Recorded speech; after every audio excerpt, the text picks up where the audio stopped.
Chosen one, what I'm about to reveal will connect dots you've been trying to connect your entire life. Will make sense of experiences you've been trying to understand for decades, will validate feelings you've carried since childhood but could never explain, never articulate, never fully comprehend. Because right now, in this very moment, you're about to discover that those strange childhood experiences weren't random, those peculiar behaviors weren't abnormal, those isolating feelings weren't evidence of something wrong with you. They were clues, signs, evidence, proof that you were set apart before you even knew what being set apart meant, marked before you understood what marking signified, chosen before you comprehended what choosing entailed. Your childhood was different. You knew it. You felt it.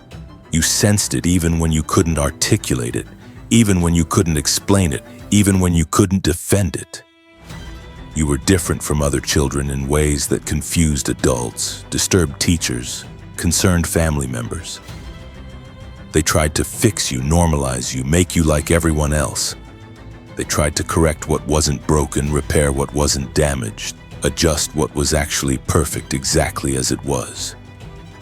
Because they didn't understand, they couldn't see. They didn't recognize that your differences weren't defects but destiny markers, that your peculiarities weren't problems but purpose indicators, that your strangeness wasn't sickness but spiritual assignment already activating. Tonight, you're going to recognize 7 childhood clues that proved you were set apart. 7 signs that validated you were marked. 7 pieces of evidence that demonstrated you were chosen long before you had words for it, long before you had understanding of it, long before you had consciousness around it. And as I reveal each clue, memories will surface, experiences will resurrect, feelings will validate. You'll remember, you'll recognize, you'll understand finally, completely, absolutely that you weren't strange child who needed fixing.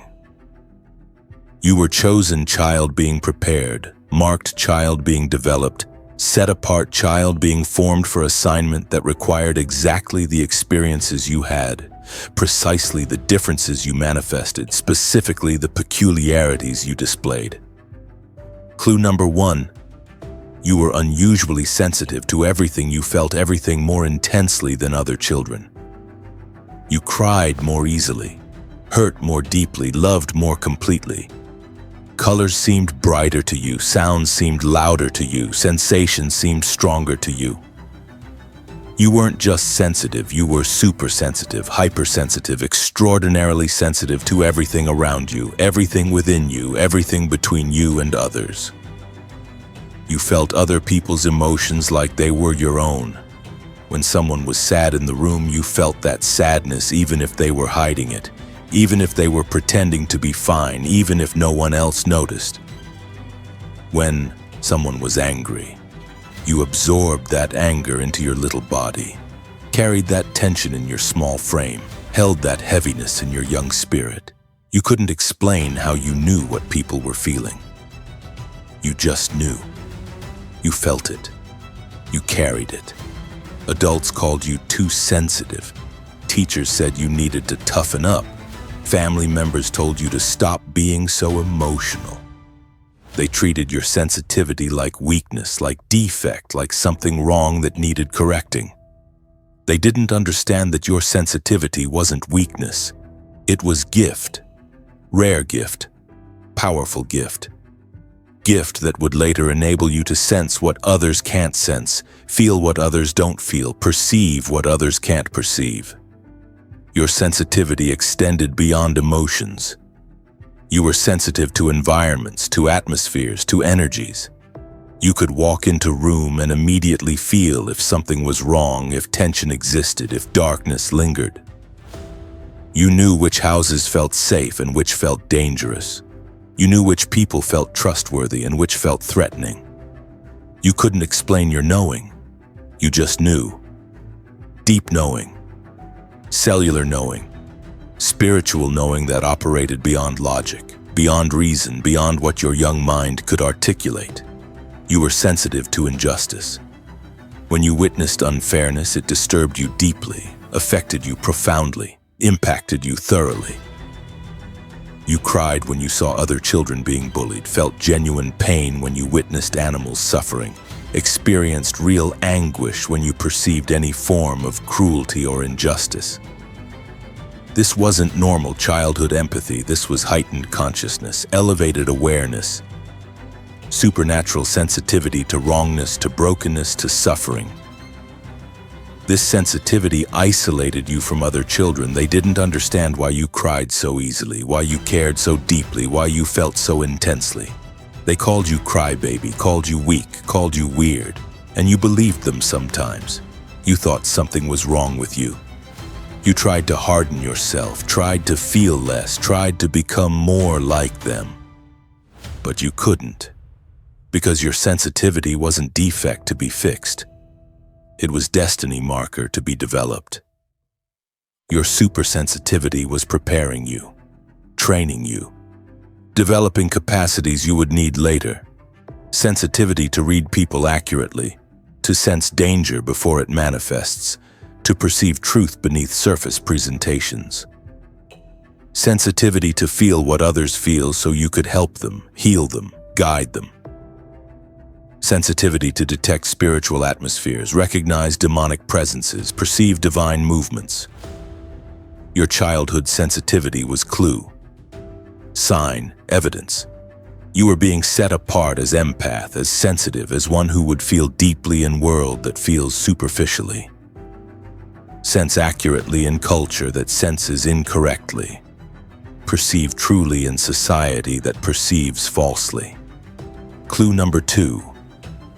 You preferred solitude to groups, while other children naturally gravitated toward groups, toward crowds, toward constant companionship.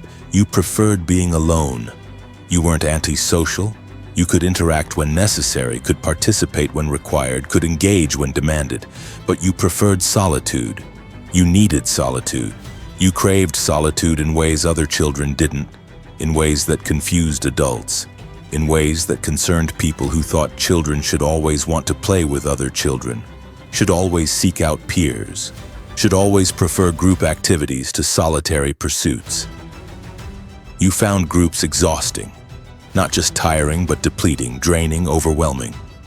After being in group settings, classroom, playground, birthday parties, you felt exhausted in ways that went beyond normal childhood tiredness. You felt drained energetically, depleted emotionally, emptied spiritually. You needed time alone to recover, to restore, to replenish what group interaction had extracted from you. Your preference for solitude manifested in various ways. You chose reading over playing with neighborhood kids. You selected solitary activities over group games. You picked quiet corner over crowded playground. You gravitated toward nature, spending time with trees, with animals, with sky, rather than with other children. Adults worried you were lonely, assumed you were isolated, believed you were missing out on normal childhood socialization. But you weren't lonely. You were introspective. You weren't isolated. You were contemplative. You weren't missing out. You were developing. Your solitude wasn't absence of connection. It was presence of different kind of connection. Connection to yourself, to nature, to divine, to dimensions other children weren't accessing, to realities other children weren't perceiving, to consciousness other children weren't developing.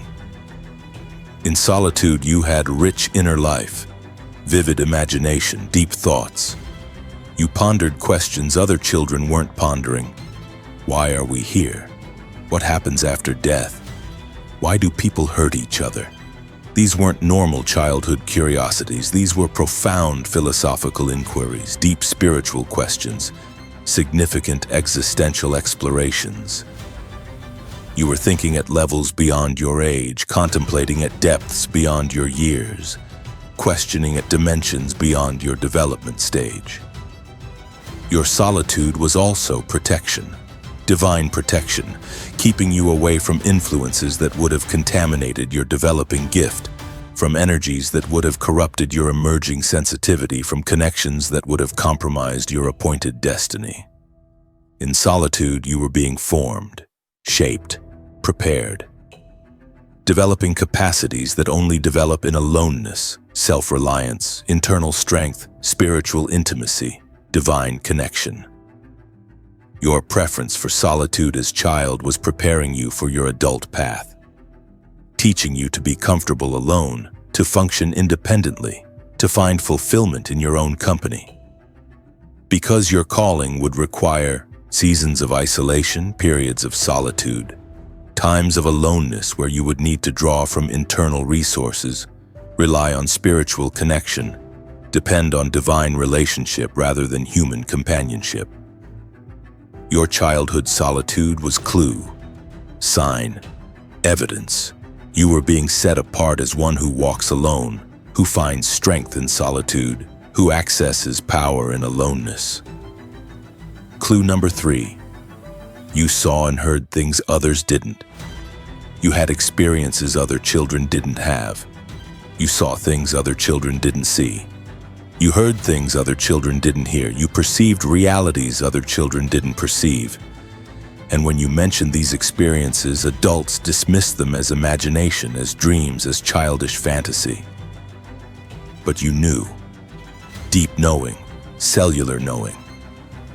These experiences were real, these perceptions were accurate, these encounters were genuine. Maybe you saw spiritual beings, angels in your room, deceased relatives visiting you, light beings surrounding you. You saw them clearly, perceived them vividly, experienced them tangibly. And when you told adults, they said you were imagining things, making up stories, confusing dreams with reality. But you weren't. You saw. You perceived, you encountered. Maybe you heard voices, not scary voices, not disturbing voices, but gentle voices offering guidance, providing comfort, giving direction. Voices that warned you of danger, advised you in decisions, comforted you in distress. When you mentioned these voices, adults worried, suggested therapy, attempted to make voices stop. But voices weren't symptoms of disorder, they were evidence of gift, sign of sensitivity, proof of spiritual connection. Maybe you had prophetic dreams, dreams that came true, dreams that warned of events before they happened, dreams that showed you things about people, about situations, about future. You dreamed someone would visit and they visited. You dreamed something would happen and it happened. You dreamed about person and then met them. Your dreams weren't random neural firings, they were prophetic visions, spiritual revelations, divine communications. Maybe you had visions while awake, seeing things that weren't physically present but were spiritually real, seeing auras around people, colors indicating their emotional or spiritual state, seeing energy in rooms, sensing atmospheric qualities invisible to others, seeing future events playing out before your eyes like movie, like preview, like divine showing. Maybe you felt presences, knew when someone was about to call before phone rang, sensed when someone was thinking about you before they contacted you, felt when something significant was about to happen before it manifested. This wasn't coincidence, this wasn't lucky guessing. This was spiritual sensitivity, prophetic awareness, supernatural perception operating through you from very young age. Your experiences frightened adults because they couldn't explain them, couldn't understand them, couldn't control them, so they tried to shut down your gift, tried to convince you it wasn't real, tried to make you doubt your own perceptions. Some of you learned to hide your experiences, to stop mentioning what you saw, to keep silent about what you heard. You learned that speaking your truth made adults uncomfortable. Expressing your reality made people worried. Sharing your perceptions made others concerned. But your experiences didn't stop just because you stopped talking about them. You continued seeing, continued hearing, continued perceiving. You just learned to keep it private, to process it internally, to validate yourself when others wouldn't validate you. And this self-validation, this internal knowing, this private certainty, it was building foundation for adult life where you would trust your perception even when others doubted it. Believe your knowing even when others questioned it. Honor your gift even when others dismissed it. Your childhood visions, voices, experiences were clue, sign, evidence. You are being set apart as seer, as prophet, as one who perceives beyond physical realm, who hears beyond natural hearing, who sees beyond earthly sight. Your gift was activating early, developing young, manifesting before you had words for it, before you had framework for it, before you had understanding of it. Clue number 4. You questioned everything adults said. While other children accepted what adults told them, believed what authority figures said, followed rules without questioning, you questioned. You questioned everything. You questioned rules that didn't make sense. You questioned explanations that seemed incomplete. You questioned beliefs that appeared contradictory. You questioned systems that felt unjust. And this questioning got you in trouble. Lots of trouble. Adults called you rebellious, labeled you defiant, considered you disrespectful. Teachers found you challenging, parents found you difficult, authority figures found you problematic. Because you wouldn't just accept things because that's the way it is. You wanted to understand why. You needed to comprehend logic. You required consistency. And when adults couldn't provide satisfactory answers, when their explanations contradicted, when their reasoning was flawed, you said so. And that didn't go over well. Your questioning wasn't rebellion. It was discernment.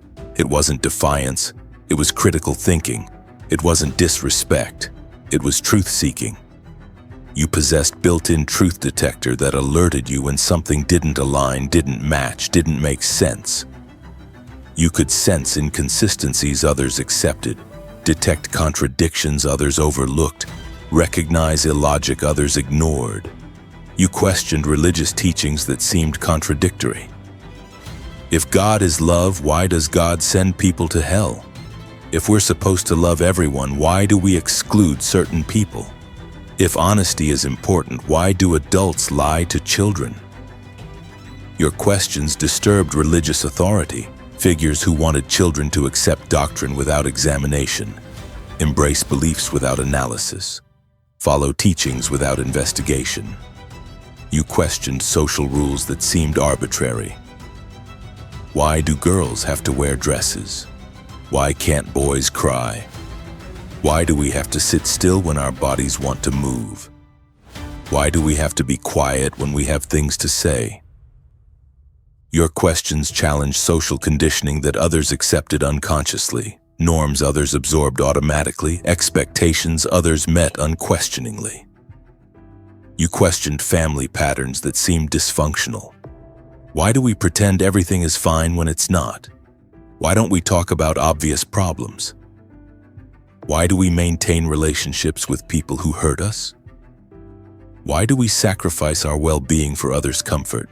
Your questions threatened family systems built on denial, maintained through silence, preserved via pretense. Your questioning isolated you from peers who were successfully conforming, from adults who valued compliance, from systems that rewarded obedience. You didn't fit. You wouldn't fit. You couldn't fit because fitting required accepting what you knew wasn't true, believing what you sensed wasn't right, embracing what you perceived wasn't accurate. Some of you were punished for questioning, disciplined for asking why, silenced for challenging inconsistencies. You learned to keep questions internal, to ponder privately, to investigate silently. But internal questioning continued. Private pondering persisted. Silent investigation proceeded. You never stopped questioning. You just stopped expressing questions to people who couldn't handle them, who wouldn't answer them honestly, who punished you for asking them. Your childhood questioning was preparing you for adult calling, training you to be truth seeker, lie detector, discernment carrier, developing capacity to question narratives everyone else accepts, challenge beliefs everyone else embraces, examine systems everyone else follows blindly. Your adult assignment would require this capacity, demand this courage, necessitate this gift. Because you would be called to speak truth in world built on lies, expose deception in culture maintaining illusions, reveal reality in society preferring comfortable delusions. Your questioning nature was clue, sign, evidence. You were being set apart as revealer, as truth-teller, as one who sees through deception, who exposes lies, who speaks what others won't speak, who questions what others won't question, who challenges what others won't challenge. Clue number 5. You were drawn to suffering and wanted to fix it. While other children avoided pain, ignored suffering, overlooked problems, you were drawn toward it. Not in morbid way, not in unhealthy way, but in compassionate way, in empathetic way, in healing way. You couldn't ignore suffering, you couldn't overlook pain, you couldn't avoid problems. You felt compelled toward it, drawn to it, magnetized by it. You rescued injured animals, brought home hurt birds, wounded dogs, sick cats. You nursed them, cared for them, tried to heal them. Adults said you were too attached, too invested, too affected when animals didn't survive. But your caring wasn't excessive. It was evidence of healing gift, sign of compassionate calling, proof of empathetic nature that would later extend to healing humans. You defended bullied children, positioned yourself between bullies and victims, stood up for kids who couldn't defend themselves. You absorbed attacks meant for them, took punishment intended for them, suffered consequences for protecting them. Adults told you to mind your own business, to stay out of conflicts, to let others fight their own battles, but you couldn't. Your protective nature, your guardian instinct, your defensive impulse, it compelled you toward vulnerable, toward defenseless, toward those who needed protection. You tried to fix broken things, broken toys, broken relationships, broken people. You wanted to repair, restore, heal everything and everyone. When you saw something or someone broken, you felt deep need to make it whole, to restore it, to heal it. This wasn't savior complex, this was healer identity activating, manifesting, expressing itself through your young life before you had language for it. You absorbed family pain, felt responsible for family harmony, tried to mediate family conflicts, attempted to make everyone happy. You played peacemaker role, mediator role, harmonizer role. When parents fought, you tried to resolve it. When siblings conflicted, you tried to reconcile them. When family dynamics were tense, you tried to ease tension. You carried burden no child should carry, responsibility no young person should hold, weight no developing soul should bear. Your attempts to fix suffering, to heal pain, to resolve conflict, they often failed. You couldn't save every animal, you couldn't stop every bully, you couldn't fix every broken thing, you couldn't heal family dysfunction. And these failures hurt, deeply hurt. You felt like you weren't enough, weren't capable enough, weren't strong enough. You internalized failures, blamed yourself, carried guilt for suffering you couldn't prevent, pain you couldn't heal, problems you couldn't solve. But your failures weren't evidence that you weren't healer. They were training that you couldn't heal everything, preparation for understanding your limitations, development of wisdom about when to engage and when to release. You were learning young what many healers learn late. You can offer healing, but you cannot force it. You can provide restoration, but you cannot demand it. You can hold space for wholeness, but you cannot create it without cooperation. Your childhood draw towards suffering was preparing you for adult calling, teaching you to recognize pain others ignore, sense needs others overlook, perceive woundedness others miss. Developing capacity to be present with suffering without being destroyed by it, to witness pain without being consumed by it, to hold space for healing without taking responsibility for others' choices. Your compassionate nature was clue, sign, evidence. You were being set apart as healer, as restorer, as one who mends brokenness, who tends wounds, who facilitates wholeness, who holds space for healing that only the wounded themselves can choose, embrace, receive. Clue number 6. You had unusual fears or nightmares, You had fears other children didn't have, nightmares other children didn't experience, anxieties other children didn't carry, and adults dismissed these as childish fears, as overactive imagination, as need for nightlight. But your fears weren't random. Your nightmares weren't meaningless. Your anxieties weren't unfounded. They were evidence of spiritual sensitivity, awareness of spiritual realm, perception of spiritual warfare. You feared dark in ways other children didn't. Not simple fear of darkness, but sensing something in darkness, perceiving presences in shadows, detecting entities in nighttime. You weren't imagining it. You were sensing spiritual realities most children don't sense, perceiving dimensions most children don't perceive, detecting presences most children don't detect. You had nightmares that were more than dreams. Nightmares that felt like attacks, like spiritual warfare, like battles happening while you slept.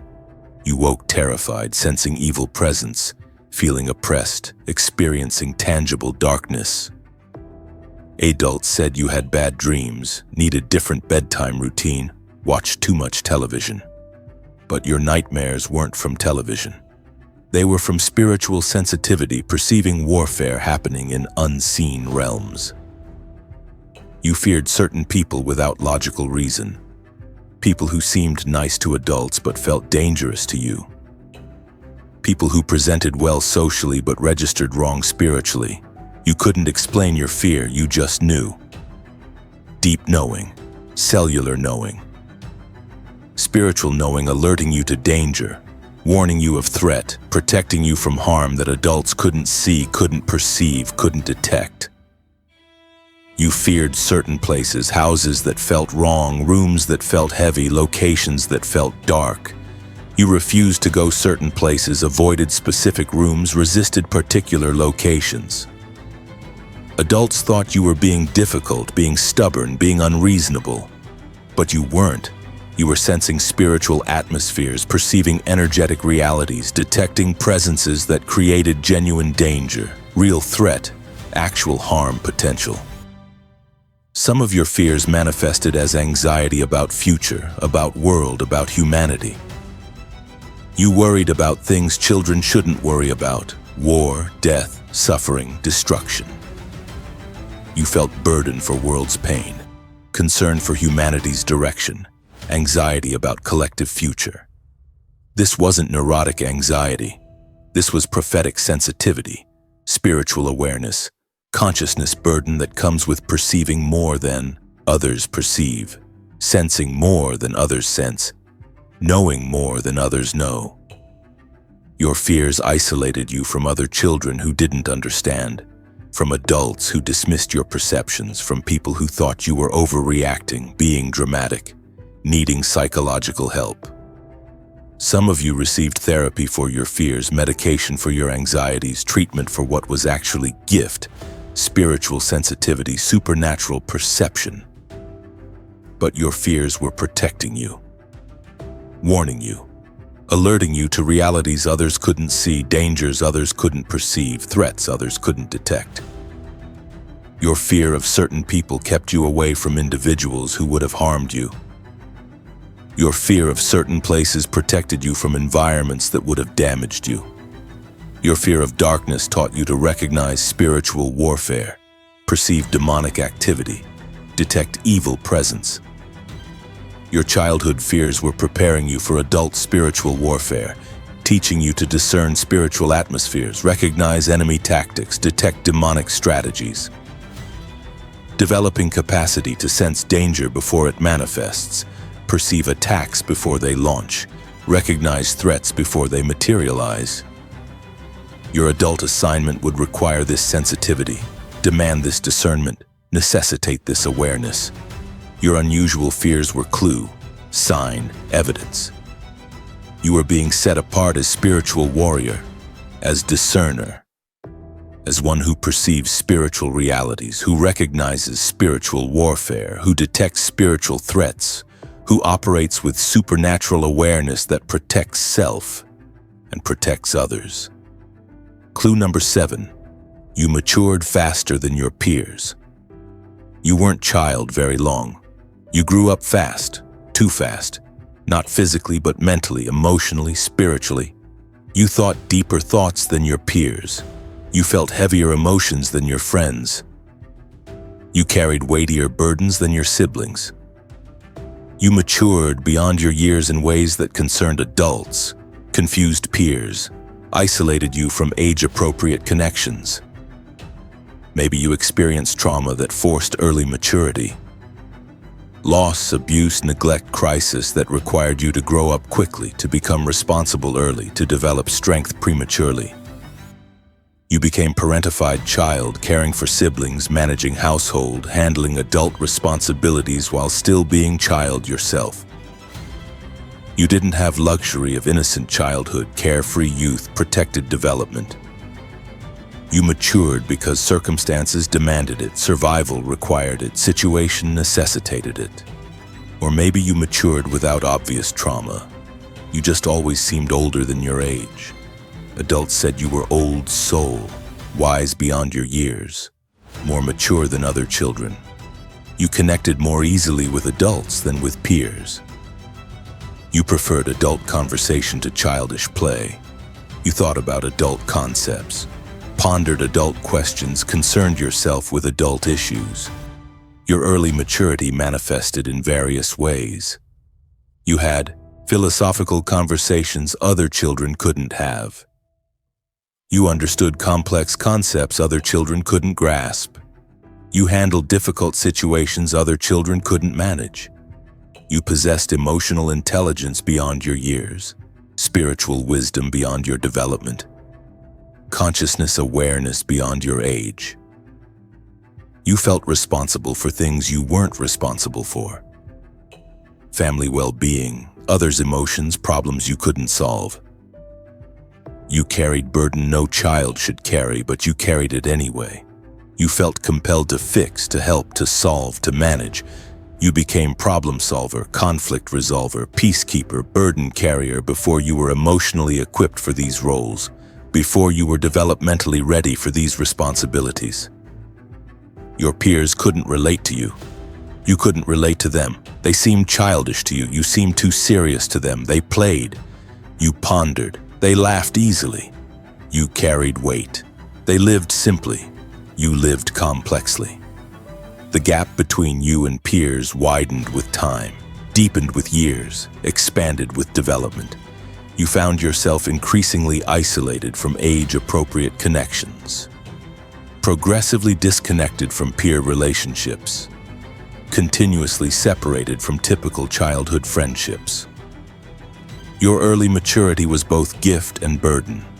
Gift because it developed capacities you would need later. Burden because it cost you normal childhood, typical youth, innocent development. You lost something in maturing early. You sacrificed something in growing up fast. You surrendered something in developing prematurely. But that loss, that sacrifice, that surrender, it was creating something, building something, forming something.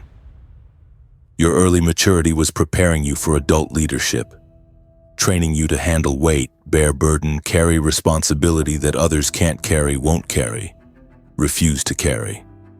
Developing strength to stand under pressure, endure under weight, persist under burden. Your adult assignment would require this strength, demand this endurance, necessitate this capacity. Your rapid maturation was clue, sign, evidence. You were being set apart as leader, as elder, as one who carries what others can't carry, bears what others won't bear, handles what others refuse to handle, leads where others won't lead, guides where others can't guide, shows way where others don't know way. Now, chosen one, how many of these clues did you recognize? How many of these signs did you experience? How many of these evidences did you carry? Maybe one or two, maybe several, maybe all seven. However many you recognized, understand this. You weren't strange child, you weren't broken child, you weren't defective child, you were chosen child, set apart child, marked child being prepared, developed, formed for assignment that required exactly the experiences you had, precisely the sensitivities you manifested, specifically the differences you displayed. Every clue was preparation. Every sign was development. Every evidence was formation. Your unusual sensitivity was training you to feel deeply, sense accurately, perceive truly. Your preference for solitude was teaching you to be comfortable alone, to function independently, to draw from internal resources. Your spiritual experiences were activating your gift, developing your perception, preparing your calling. Your questioning nature was forming you as truth seeker, lie detector, discernment carrier. Your compassion towards suffering was developing you as healer, restorer, wholeness facilitator. Your unusual fears were preparing you for spiritual warfare, teaching you discernment, developing your protection. Your early maturity was training you for leadership, burden-bearing, responsibility-carrying. Nothing was wasted. Nothing was random. Nothing was meaningless. Every experience had purpose. Every difference had reason.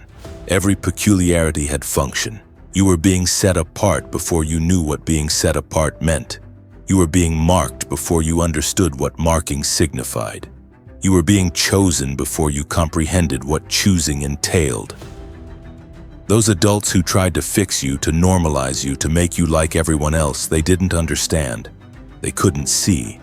They didn't recognize that your differences weren't defects but destiny markers, that your peculiarities weren't problems but purpose indicators, that your strangeness wasn't sickness but spiritual assignment already activating. Walk forward knowing your childhood wasn't evidence of something wrong with you. Your childhood was evidence of something right with you, something chosen about you, something set apart about you. You were marked from beginning, chosen from start, set apart from birth.